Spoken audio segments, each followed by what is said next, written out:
বলল যে আমার বাইরে কোনো ঠিকানা নাই, এই দেশে আমার ঠিকানা, এখানে আমার মাটি, এখানেই আমার কবর। আমি কোনো দেশে, আমার কোনো দেশে ঠিকানা, সেই দেশ আমি চিনি না।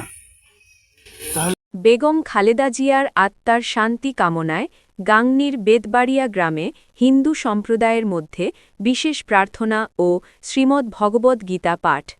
নিজস্ব প্রতিবেদন। আপোষহীন দেশনেত্রী ও বাংলাদেশের ৩ বারের সাবেক সফল প্রধানমন্ত্রী মরহুমা বেগম খালেদা জিয়ার আত্মার শান্তি কামনায় বিশেষ প্রার্থনা অনুষ্ঠিত হয়েছে।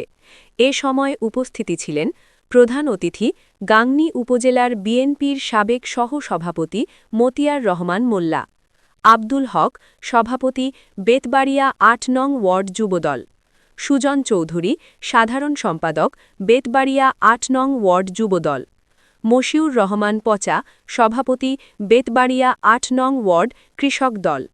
এ সময়ে উপস্থিতি ছিলেন বেতবাড়িয়া কালী মন্দিরের সভাপতি ও সাধারণ সম্পাদক, বেতবাড়িয়া শ্মশান কমিটির সভাপতি ও সাধারণ সম্পাদক সহ বেতবাড়িয়া গ্রামের সকল হিন্দু সম্প্রদায়ের ব্যক্তিগণ উপস্থিতি ছিলেন।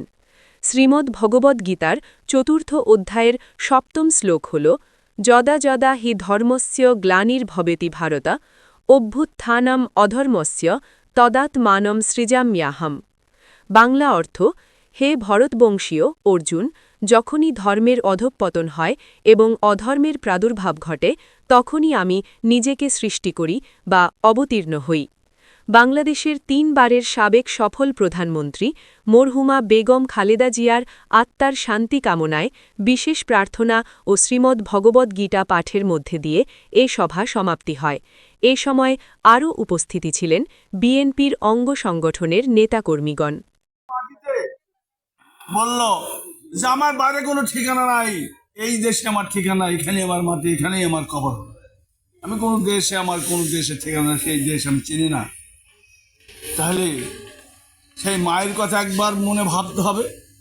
ভাবি কিন্তু কি করতে হবে, সে বিনা চিকিৎসা মারা গেছে, তবু চিকিৎসা হতে দেয়নি, তারপরেও সে যায়নি।